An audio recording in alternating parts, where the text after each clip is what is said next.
This news is sponsored by St. Joseph Senior Secondary School, Panapur, Kariyat, Bangra, Muzaffarpur.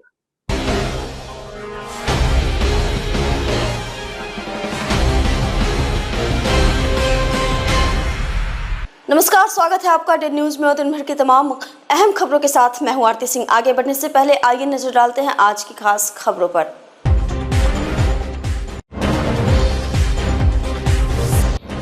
विवाहिता का नरकंकाल मिलने से इलाके में सनसनी, ससुराल वालों पर हत्या का आरोप, घटना के बाद सभी फरार।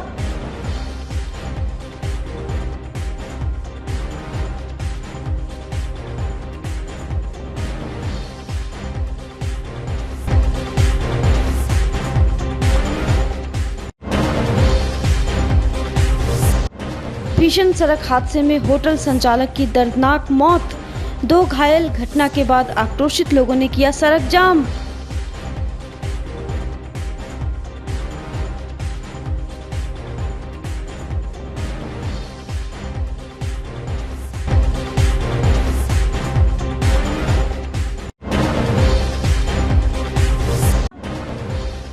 और दहेज में बहू से ससुराल वालों ने मांग ली किडनी। विवाहिता के सनसनीखेज आरोप से हर कोई हैरान।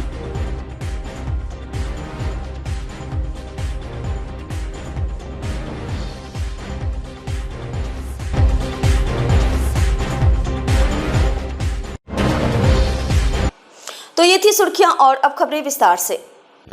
मुजफ्फरपुर के मुशर्री थाना क्षेत्र के तरौरा गांव स्थित एक चौर में मंगलवार को एक कंकाल और नरमुंड मिलने से पूरे इलाके में सनसनी फैल गई। कंकाल देख ग्रामीणों की भीड़ उमड़ पड़ी और इसकी सूचना तुरंत स्थानीय पुलिस को दी गई। पुलिस ने मौके पर पहुंचकर जांच शुरू की और एफएसएल की टीम को भी जांच के लिए बुलाया गया। स्थानीय ग्रामीणों के अनुसार गाँव के सत्यनारायण शाह की 20 वर्षीय बेटी मिकी कुमारी का प्रेम संबंध गाँव के ही विक्रम सहनी से था। दोनों ने करीब 1.5 साल पहले प्रेम विवाह किया था। इसको लेकर मिकी के पिता ने उस वक्त थाने में जबरन ले जाने और शादी कराने को लेकर प्राथमिकी दर्ज कराई थी। मिकी के परिजनों को 27 मई को सूचना मिली कि उसकी हत्या कर दी गई है। तब से परिजन बेटी की तलाश में जुटे रहे, लेकिन कोई सुराग नहीं मिला। परिजनों का आरोप है कि पुलिस ने उनकी कोई मदद नहीं की। उन्होंने खुद आरोपी को पकड़ने का प्रयास किया, लेकिन आरोपी के परिजन फरार हो गए। अब चौर में मिला कंकाल उसी युवती का बताया जा रहा है। मिकी के पिता सत्यनारायण शाह ने भावुक होकर कहा कि मेरी बेटी को जलाकर हत्या कर दी गई है। उसकी लाश आज मिली है। मैं चाहता हूं कि मेरी बेटी के हत्यारों को फांसी की सजा मिले, तभी मुझे न्याय मिलेगा। हमको नहीं कहा, थाना में जाकर कहा तो थाना वाला ने छोड़ देता ना, जहाँ तुम्हारा बच्ची कहाँ है क्या है, वो भी हमको पता नहीं चला। जब गांव को लोगों ने हल्ला किया, तुम्हारा बच्ची के मार के बिक दिया, 22 तारीख हमको कहा था, 2-3 बार हम चुपचाप रहे। 27 तारीख के जैसे हल्ला चिल्ला ज्यादा सुने तो हम थाना उना के प्रशासन के मुखिया के वार्ड सरपंच सबके कहे हैं। घरे नहीं गए उसको देखने? ना, उसको घरे हम नहीं गए हैं। घरे जाके देखना चाहिए। तो आप कैसे दावा कर सकते हैं कि आपकी लड़की है? ये मेरा ही है। आप ही की लड़की है? हाँ, मेरा ही है। यहाँ पे आपका घर कहाँ है? ये तरौरा पोखरी पर है, गोपालपुर तरौरा पता ही हुआ बिजनरान में है। तो यहाँ पे आपकी लड़की शादी किए हुए थे क्या? शादी नहीं, लव मैरिज शादी किए हुआ था। अच्छा, तो यहाँ 8 तारीख के जैसा हाई कोर्ट से बेल करवाया है, उसके बाद इसको मार करके सब फेंक फाक दिया है। कब शादी हुआ था आपके अनुसार? लमसम ही 1.5 साल से लव मैरिज चल रहा था। 1.5 साल से ही लोग रखे हुआ था। 1-2 बेरी चल आया था, तो फिर तीसरा बेरी भगा लाया था। कौन लेकर केस हो गया है? थाना में केस हो गया है। नहीं, देखिए अभी एक तो कंकाल मिला है और एफएसएल की टीम भी गई थी। जैसे ही सत्यनारायण शाह ने सूचना दी कि ये मेरे बेटी का ही कंकाल है, तो उस सूचना पर थानाध्यक्ष गए थे। एफएसएल की टीम भी गई है और हम लोग जितना भी जो प्रोसेस होता है वो हम लोग कर रहे हैं। इसमें प्रथम दृष्टया ये आपको बताना चाहेंगे कि जो सत्यनारायण शाह ने पहले इनकी जो लड़की है वो उसका अपहरण कर लिया गया था प्रेम प्रसंग में। हम लोग लड़की को लाए भी थे और माननीय न्यायालय के आदेशानुसार वो फिर अपने पति के ही साथ जाना स्वीकारी थी। तो पति के साथ वो रह भी रही थी मुजफ्फरपुर टाउन में। इसके बाद से करीब 3-4 दिन पहले उन्होंने एक आवेदन दिया है जिसमें कि उनका कहना है कि मेरा दामाद ही यानी कि लड़की का पति देखिए वो करके देखिए उसको मार करके कहीं पर फेंक दिया है। तो इस आवेदन को भी हम लोगों ने FIR दर्ज कर लिया है करीब 3-4 दिन पहले ही। और जो कंकाल मिला है इसका भी हम लोग अनुसंधान कर रहे हैं कि वो आखिर कैसा कंकाल है। DNA टेस्ट कराएंगे, हर टेस्ट करा के पहले वो स्थापित करेंगे कि ये क्या वही लड़की है जिसके बारे में सत्यनारायण साहब जो अभी कहा जा रहा है। हम लोग अनुसंधान कर रहे हैं और हर प्रोसेस कर रहे हैं, इसके बाद ही हम लोग किसी निष्कर्ष पे पहुंच सकते हैं। जिन पे आरोप लगाया गया तो वो लोग हैं या अभी फरार हैं?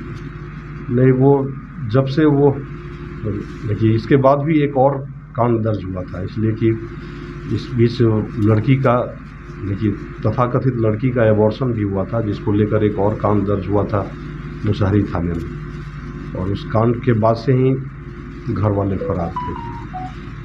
आगे तक जांच चल रही है, अनुसंधान चल रहा है और जो भी निष्कर्ष आएगा निष्कर्ष के बाद ही हम लोग, लेकिन अब दोषी जो भी होंगे उनको कड़ी से कड़ी सजा दी जाएगी। मुजफ्फरपुर के सदर थाना क्षेत्र के रामदयालु मलंग स्थान से सटे मधौल बड़ा पोखर के समीप मंगलवार की सुबह बेकाबू ट्रक ने बुलेट बाइक पर सवार रूप बसंत लाइन होटल के मालिक 45 वर्षीय रंजीत कुमार सिंह को रौंद दिया। मौके पर ही उनकी मौत हो गई। वहीं बाइक पर पीछे बैठा उनका बेटा बीरू और बेटी मान्या गंभीर रूप से जख्मी हो गए। ट्रक की स्पीड इतनी ज़्यादा थी कि बुलेट बाइक तीनों NH पर 20 मीटर दूर तक घसीटा गए। जख्मी दोनों बच्चे का ब्रह्मपुरा के एक निजी अस्पताल में इलाज जारी है। घटना से आक्रोशित लोगों ने मलंग स्थान के समीप मुजफ्फरपुर हाजीपुर पथ को जाम कर दिया। इसके बाद टायर जलाकर प्रदर्शन करने लगे। करीब 4 घंटे तक लोगों ने NH को जाम रखा। इस दौरान NH के दोनों तरफ वाहनों की लंबी कतारें लग गई। नगर DSP 2 विनीता सिन्हा व सदर थानेदार अस्मित कुमार ने मृतक के परिजन के द्वारा रखी गई मांगों को पूरा कराने का आश्वासन दिया।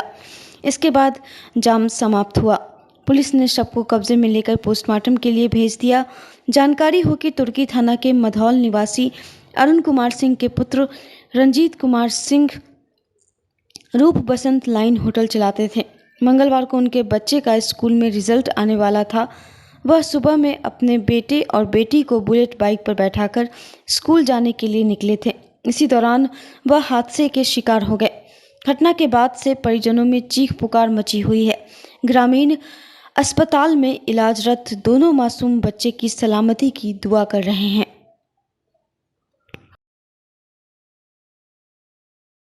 सदर थाना क्षेत्र का अतिथि होटल के पास है घटना स्थल। सुबह में एक स्कॉर्पियो के द्वारा स्थानीय रंजीत कुमार जी को धक्का लग गया और वो स्लिप करके ट्रक के नीचे चले गए। उनके साथ 2 बच्चे भी थे, एक भाई साहब की लड़की थी, वो भी अभी गंभीर अवस्था में भर्ती है प्रसाद हॉस्पिटल में। RJDM हॉस्पिटल से उनको रेफ़र किया गया है। सुबह 7:30 बजे की घटना है। अभी प्रशासन के द्वारा पोस्टमार्टम के लिए बॉडी ले जाया गया है। बच्चों का इलाज चल रहा है प्रसाद हॉस्पिटल में। उस गाड़ी पे कितने लोग थे? 3 लोग थे, 2 बच्चे और एक जो चला रहे थे रंजीत जी। उनका घर हुआ मधौल रूप बसंत। एक की मौत हुई है? हाँ, एक मौत हो चुकी है और अभी बच्चे गंभीर अवस्था में घायल हैं। उनको कहाँ रेफर किया गया? प्रसाद हॉस्पिटल में RJDM से रेफ़र कर दिया गया है। क्या परिचय हो गया आपका? आज सुबह में सदर थाना क्षेत्र अंतर्गत रामदयालु के पास एक ट्रक से ठोकर लगने से बाइक पर सवार एक व्यक्ति और उनकी मृत्यु हो गई है और उनके साथ जो 2 बच्चे थे वो इंजर्ड हैं, अभी हॉस्पिटल में हैं और हम लोग शव को पोस्टमार्टम के लिए भेज दिए हैं। वहाँ पर प्रक्रिया 3 लोग बाइक पर सवार थे। वो लोग मधौल की तरफ से आ रहे थे रामदयालु। उसी में एक ट्रक से टक्कर लगने से जो बाइक सवार व्यक्ति थे उनकी मृत्यु हो गई है और जो 2 बच्चे उनके साथ बाइक पर थे वो अभी हॉस्पिटल में इलाजरत हैं और शव को पोस्टमार्टम के लिए इसके MCH भेज दिया गया है। वहाँ प्रक्रिया शुरू हो गई है और यहाँ पर भी जो जनता की जो डिमांड्स है कि यहाँ पर कुछ ट्रक्स लगे रहते हैं उस पर भी हम लोग कार्रवाई कर रहे हैं। जाम की स्थिति उत्पन्न हो गई थी क्या? अभी ट्रैफिक व्यवस्था नॉर्मल हो रही है। जाम अभी क्लियर कराया जा रहा है और बाकी जो अन्य बिंदु हैं जिस पर जो यहाँ पे लोगों ने मुद्दे उठाए हैं उस पर भी हम लोग जांच कर रहे हैं और ट्रक को सीज कर लिया गया है और जो आगे की विधि सम्मत कार्रवाई है वो भी की जा रही है। मुआवजा की जो प्रक्रिया है उसको भी स्टार्ट कर दिया गया है। मुजफ्फरपुर में एक हैरान करने वाला मामला सामने आया है। यहाँ एक विवाहिता से दहेज के नाम पर किडनी की मांग की गई है। आरोप है कि पहले दहेज के लिए ससुराल वालों ने पैसा और बाइक मांगा। इसके बाद महिला पर अपने पति को किडनी देने का भी दबाव बनाया गया। पीड़िता दीप्ति अब अपने मायके में ही रह रही है। इस मामले की जांच महिला थाना पुलिस कर रही है। जानकारी के अनुसार दीप्ति ने महिला थाने में शिकायत दर्ज कराई है। दीप्ति का कहना है कि शादी के शुरुआती दिनों में सब ठीक था, लेकिन कुछ महीनों बाद ही ससुराल वालों का व्यवहार बदल गया। वे लोग दीप्ति पर मायके से पैसे और बाइक लाने का दबाव बनाने लगे। विरोध करने पर ससुराल वाले दीप्ति को मानसिक रूप से प्रताड़ित करने लगे। पीड़िता दीप्ति का आरोप है कि शादी के लगभग 2 साल बाद उसे पता चला कि उसके पति की एक किडनी खराब है। इसके बाद ससुराल वालों ने उसे धमकाया। आरोप है कि ससुराल वालों ने उससे कहा है कि अगर वह दहेज नहीं ला सकती तो अपनी एक किडनी पति को दान कर दे।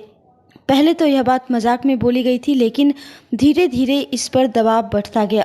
दीप्ति ने जब किडनी देने से साफ इनकार कर दिया तो उसके साथ मारपीट कर घर से निकाल दिया गया। ग्रामीण एसपी विद्यासागर के अनुसार मिठनपुरा थाना क्षेत्र की एक महिला ने अपने पति और ससुराल वालों पर गंभीर आरोप लगाए हैं। महिला थाने में मामला दर्ज किया गया है। मामले की जांच जारी है।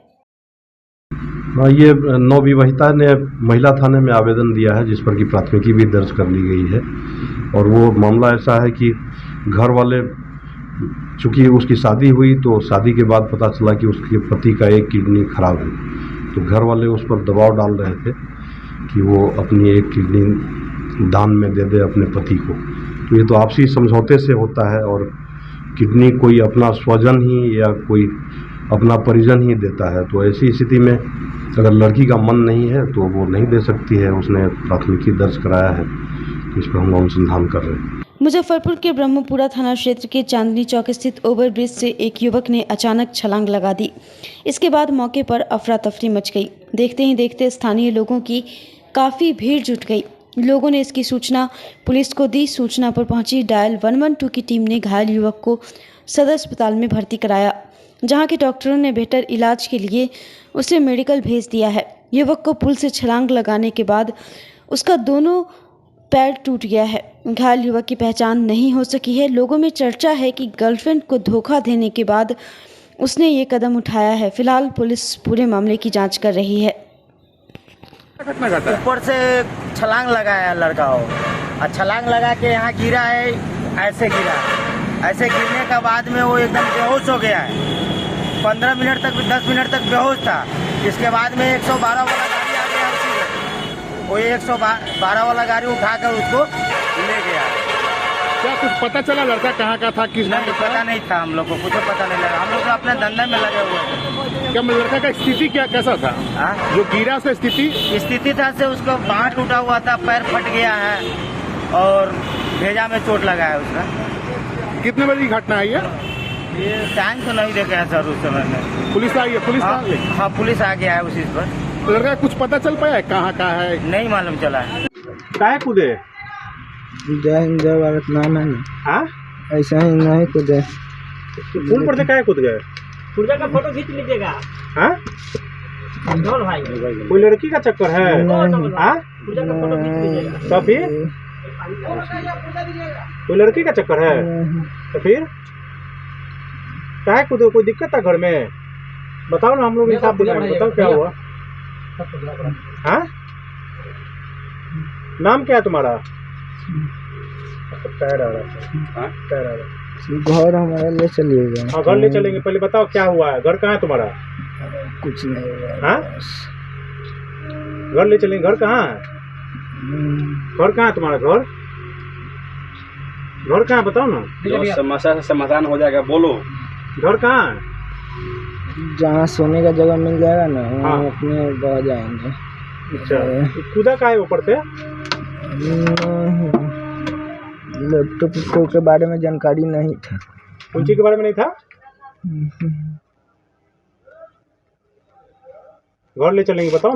मुजफ्फरपुर में एक नशेड़ी बेटे ने अपने बुजुर्ग मां बाप की बेरहमी से पिटाई कर दी। घटना मिठनपुरा थाना क्षेत्र के आमगोला रोड की है। आरोपी बेटा मनीष ने धारदार हथियार से अपने पिता विजय कुमार और मां मंजुला देवी को सर पर मारकर लहूलुहान कर दिया। स्थानीय लोगों ने दोनों घायल को सदर अस्पताल में भर्ती कराया है। दोनों की स्थिति गंभीर बनी हुई है। पिता विजय कुमार का कहना है कि उसका छोटा बेटा मनीष के द्वारा लगातार पैसे की डिमांड किया जाता है, इसको देने में वह लोग सक्षम नहीं हैं। किसी के बाद उसने दोनों पर जानलेवा हमला कर दिया। पिता के मुताबिक मनीष नशे का आदी है, वह काम धाम नहीं करता है और सिर्फ पैसे की डिमांड करता है। फिलहाल मिठनपुरा पुलिस मामले की जांच में जुट गई है।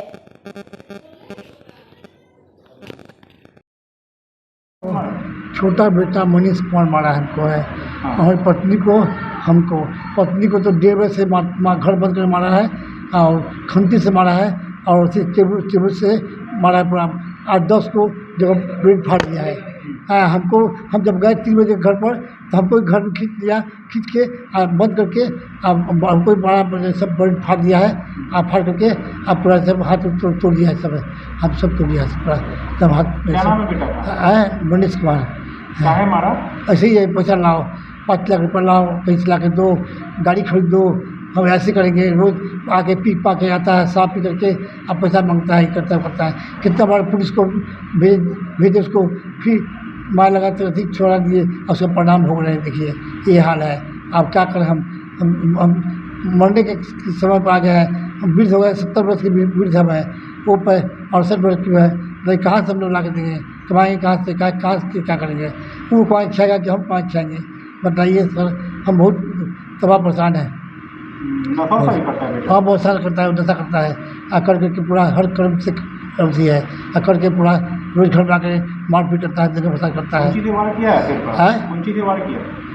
ऐसी से खंती से और ऐसी से क्या बोलते हैं, गोले टाइप का जो है ना टेबल, उससे मारा ब्रेड पर हमको, उसको दिनों को पूरा सब मारा, सब टूट गया। सब हाँ पहले भी किया है, तो थोड़ा बहुत किया था, हम लोग बर्दाश्त करके उसको डांट छोड़ के शादी किए, थाना लगे किए थे, कई बार शिकायत किए हैं।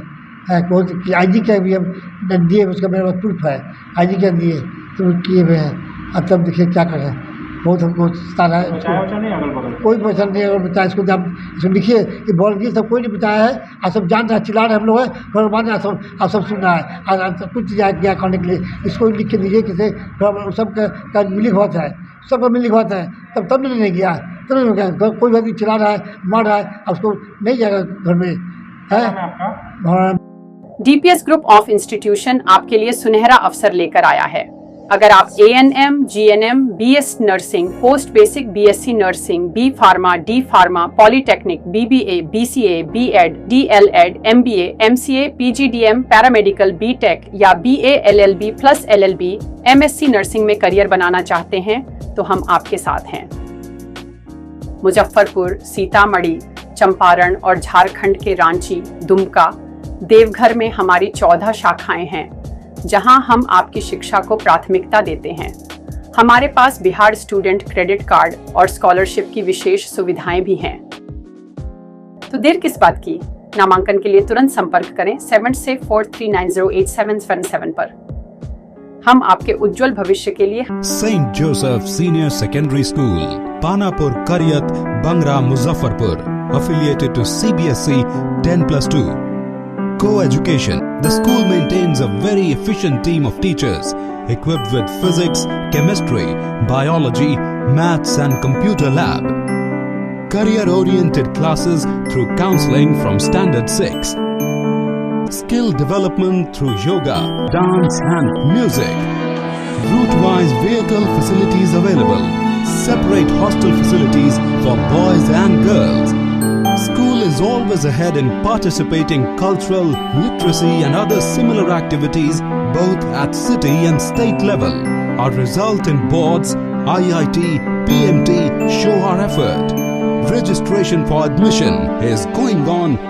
Registration forms available on Lenin Chowk and Jalan Chhapra also. मंगलवार को सामाजिक कार्यकर्ता अंजार ए हाशमी द्वारा मुजफ्फरपुर के मारीपुर स्थित एक होटल के सभागार में प्रेस वार्ता का आयोजन किया गया।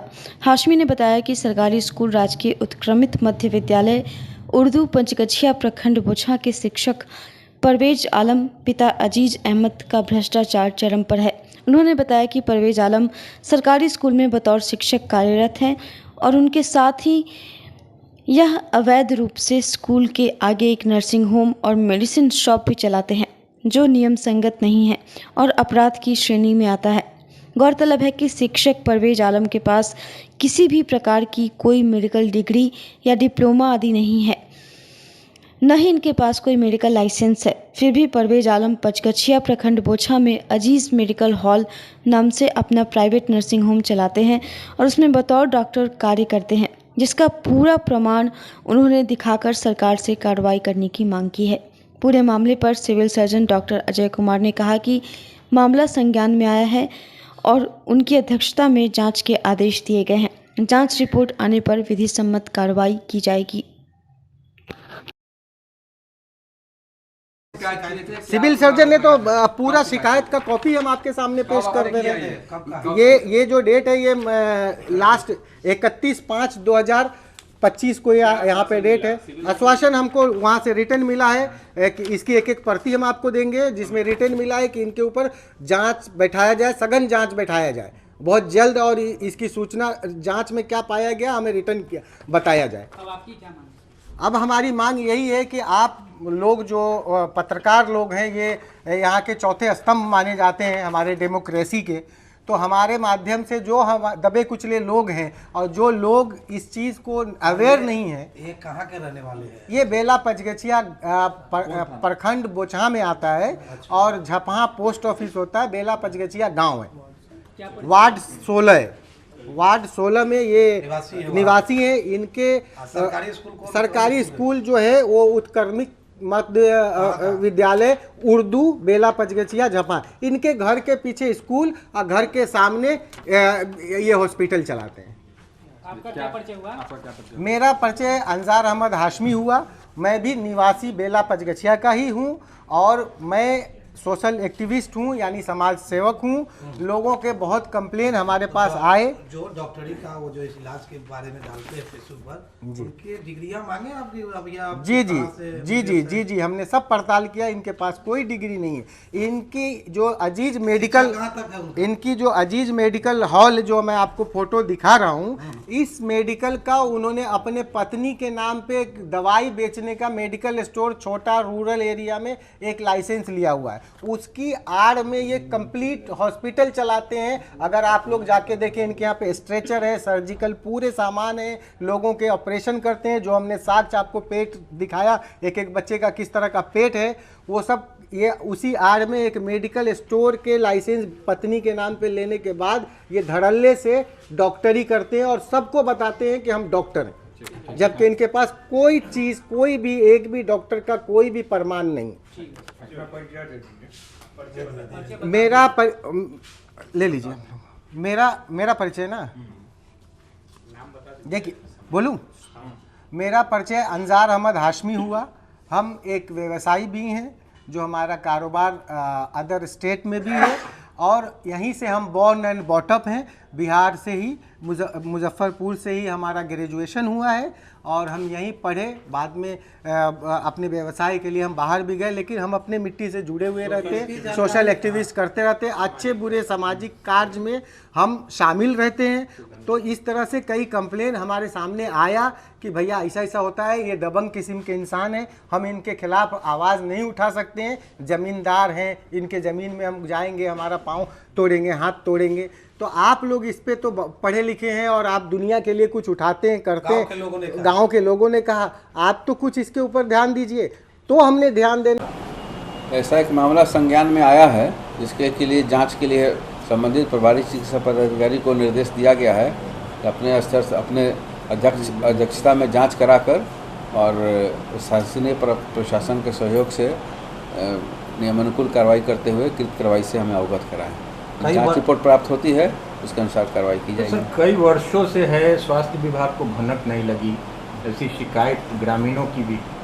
ग्रामीणों की शिकायत है तो उसमें हम लोग संज्ञान में लिए हैं, उसकी जांच कराई जा रही है। मुजफ्फरपुर के कमरा मोहल्ला में शिया समुदाय के मौलाना काजिम शबीब ने प्रदर्शन करते हुए शिया वक्फ के अधिकारियों पर एक बार फिर से गंभीर आरोप लगाया है।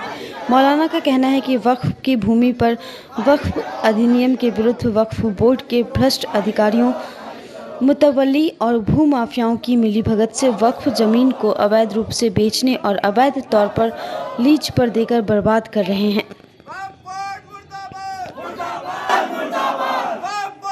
का मकसद ये है कि मुजफ्फरपुर में मुश्किल से, अब जबकि यहाँ पे शहर मुजफ्फरपुर में 1000 बीघा से ज़्यादा वक्फ की ज़मीन थी और देहात में 4-5 हज़ार बीघा ज़मीन थी शिया वक्फ की, अब मुजफ्फरपुर में मुश्किल से 18 से 20 बीघा ज़मीन रह गई है। उसको भी अवैध तरीके से कब्ज़ा कराया जा रहा है, जबकि वक्फ अधिनियम में, संविधान में, शरीयत में वक्फ की ज़मीन गरीबों के लिए है, कमज़ोरों के बसने के लिए, रहने के लिए है, उनके पढ़ने लिखने के लिए है, लोगों के कारोबार के लिए है। ये ज़मीन बड़े बड़े भूमाफियाओं को दी जा रही है। कोई MLC का भाई बिल्डर है तो कोई फलां का भाई बिल्डर है। अब ये बहुत बड़ा मसला है, देखिए ये बहुत संगीन मसला है।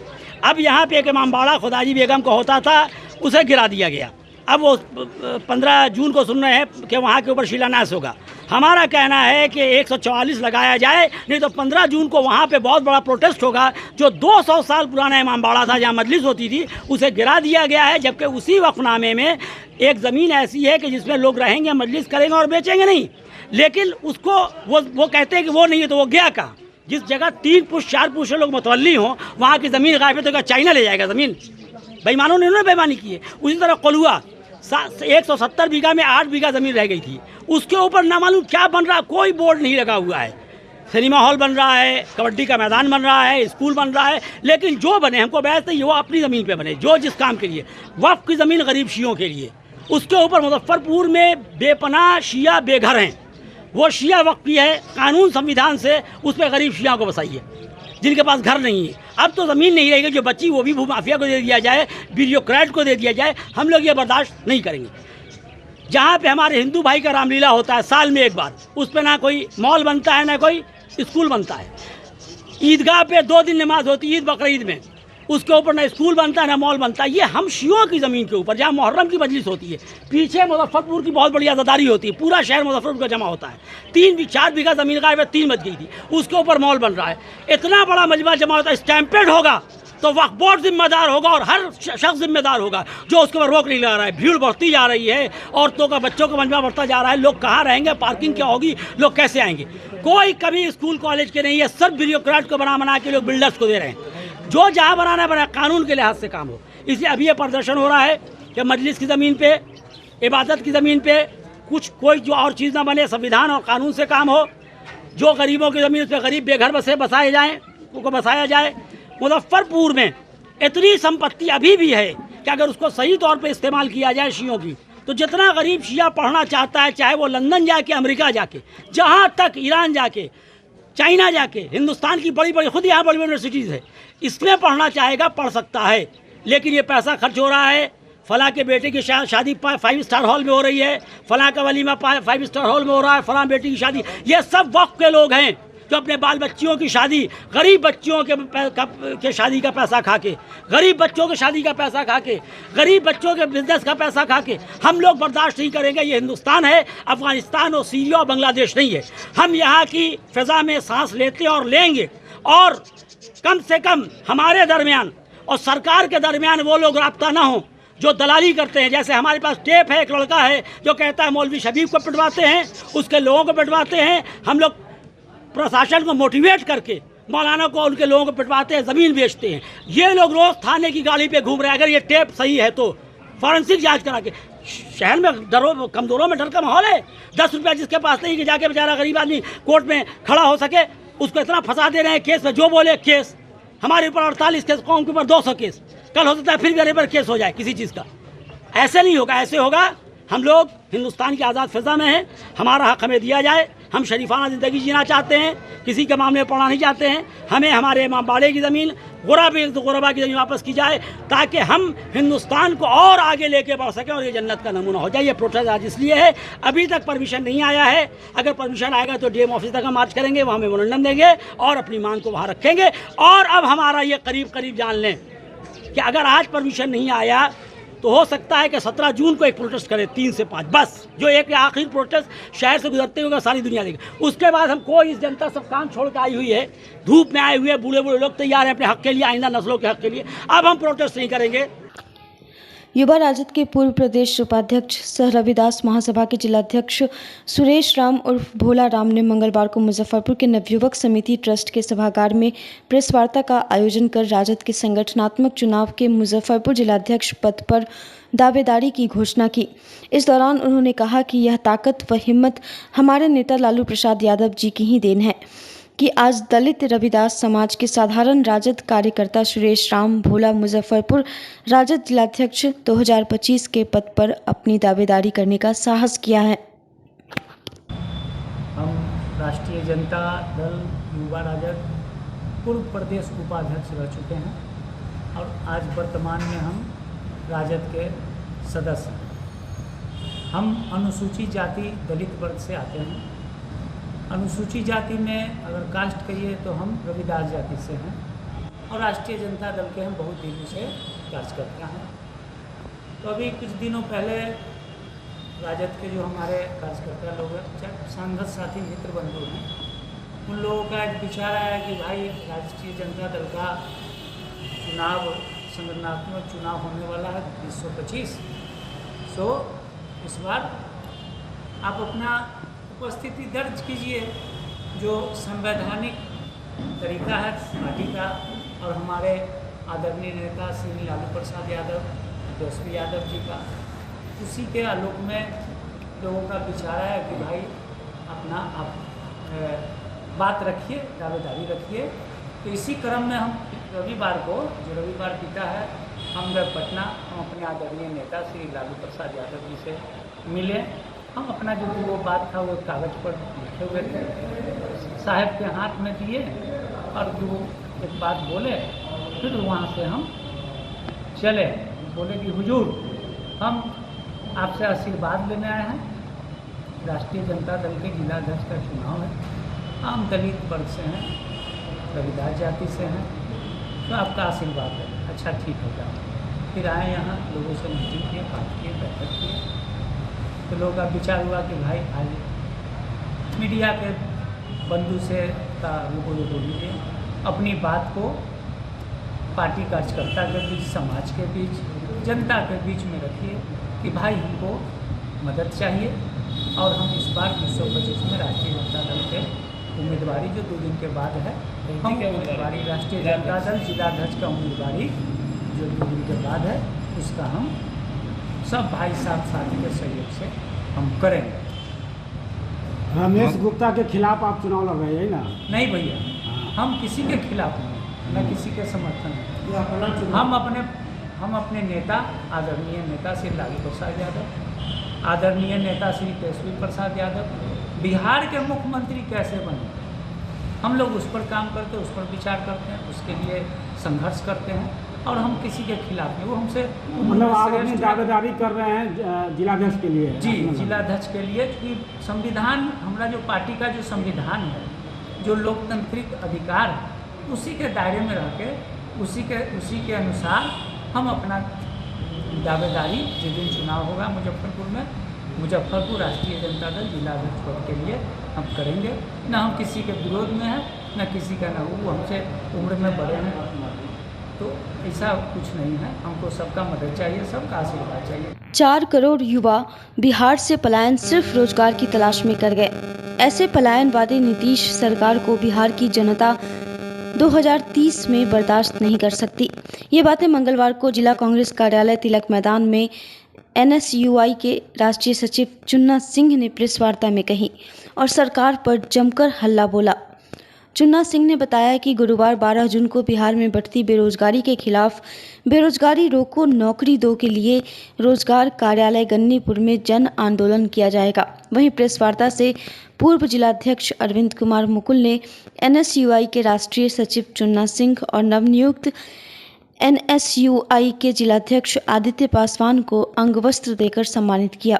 इस दौरान सकरा विधानसभा से पूर्व प्रत्याशी उमेश कुमार राम, अब्दुल वारिस सद्दाम, मिथिलेश राम, आनंद कुमार, मोहित सहित अन्य नेता मौजूद रहे। इंडिया कांग्रेस कमेटी के तरफ से और बिहार प्रदेश कांग्रेस कमेटी के तरफ से पूरे बिहार में 12 तारीख को रोजगार कार्यालय का घेराव किया जा रहा है, जिसमें NSY, यूथ कांग्रेस और कांग्रेस पार्टी के सारे फ्रंटल और मेन विंग के लोग शामिल रहेंगे। आप जानते हैं कि बिहार में बेरोजगारी का हालात क्या है, पलायन पे पूरा बिहार निर्भर है। पूरे देश में अगर बिहार के लोग नहीं जाए तो देश का कार्य रुक जाता है। तो हम चाहते हैं, कांग्रेस पार्टी चाहती है कि 20 साल से नीतीश जी सत्ता में हैं, क्या कर रहे हैं कि 20 साल से सत्ता में रहने के बावजूद बिहारियों को बाहर जाके रोजगार खोजना पड़ रहा है। ऐसी व्यवस्था किया जाए कि बिहारी बिहार में रह के रोजगार करे और अपना परिवार चलाए।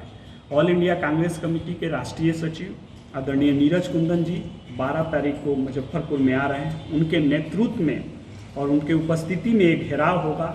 खास करके मुजफ्फरपुर के नौजवान इस घेराव में शामिल रहेंगे। रोजगार कार्यालय का घेराव हम लोग करेंगे और मांग करेंगे सरकार से कि या तो रोजगार दो, नहीं तो कुर्सी छोड़ो। इन दिनों मुजफ्फरपुर के साहिबगंज नगर परिषद में राजनीति गरमाई हुई है। पार्षदों व मुख्य पार्षद और उप मुख्य पार्षदों के बीच आरोप प्रत्यारोप का दौर जारी है। इस बीच मंगलवार को साहिबगंज से एक खबर आ गई है जिसे सुन आप चौंक जाएंगे। मंगलवार की दोपहर नगर परिषद के जिराती टोला स्थित दास पोखर मंदिर परिसर में रामजय कुमार के नेतृत्व में सामाजिक व राजनीतिक कार्यकर्ताओं की बैठक हुई। बैठक की अध्यक्षता कर रहे रामजय कुमार ने कहा कि साहिबगंज नगर परिषद में बड़े पैमाने पर भ्रष्टाचार किया गया है। इसमें कई लोग शामिल हैं। रोड, नाला, प्रधानमंत्री आवास योजना समेत कई मामलों में अनियमितता बढ़ती जा रही है। लेकिन अब हम लोग चुप बैठने वाले नहीं हैं। 7 सूत्री मांगों को लेकर जल्द ही डीएम से मिलकर शिकायत करेंगे और अगर इस पर भी जांच कर कार्रवाई नहीं हुई तो निगरानी में इसकी शिकायत करेंगे। बैठक में सत्यनारायण महतो, संजय कुमार यादव, सुनील कुमार, कुंदन सागर, नियाज व अन्य लोग उपस्थित थे। परिषद में व्याप्त भ्रष्टाचार के खिलाफ आज ये बैठक हुई है और उसमें 6 सूत्री है, 7 सूत्री मांग हम लोग जो है सो जिला प्रशासन से रखे हैं, जिसकी जांच करनी है और जांच करके जो है सो आवाम तक जो है सो उस जांच के बारे में बतलाना है और दोषी के खिलाफ जो है सो कड़ी कार्रवाई करना है।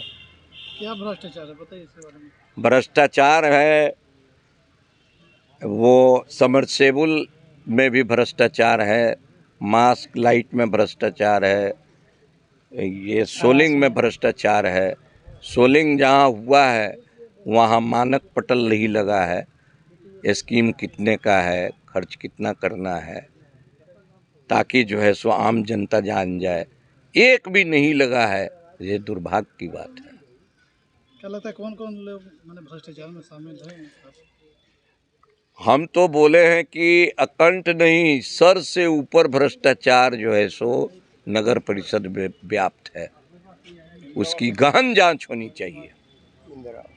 इंदिरा आवास में भी पता चलता है कि इंदिरा आवास में भी पैसा लिया जाता है, प्रधानमंत्री आवास में नहीं देने वाले का काम नहीं होगा। कहीं आवेदन भी जिला प्रशासन को देंगे? आज के बाद जो है सो हम लोग आरटीआई के द्वारा रिपोर्ट निकालेंगे, गहन अपने ढंग से देख के जिला प्रशासन को अवगत कराएंगे और जांच की मांग करेंगे। अभी आप लोगों के पोर्टल के माध्यम से मांग कर रहे हैं। आज की खबरों में बस इतना ही। कल फिर मिलेंगे कुछ नई खबरों के साथ। तब तक के लिए हमारी न्यूज टीम को दीजिए इजाजत। नमस्कार। डीपीएस ग्रुप ऑफ इंस्टीट्यूशन आपके लिए सुनहरा अवसर लेकर आया है। अगर आप ANM, GNM, BS nursing, post basic BSc nursing, B pharma, D pharma, polytechnic, BBA, BCA, B.Ed, DLEd, MBA, MCA, PGDM, paramedical, B.Tech या BA LLB plus LLB, MSc nursing में करियर बनाना चाहते हैं तो हम आपके साथ हैं।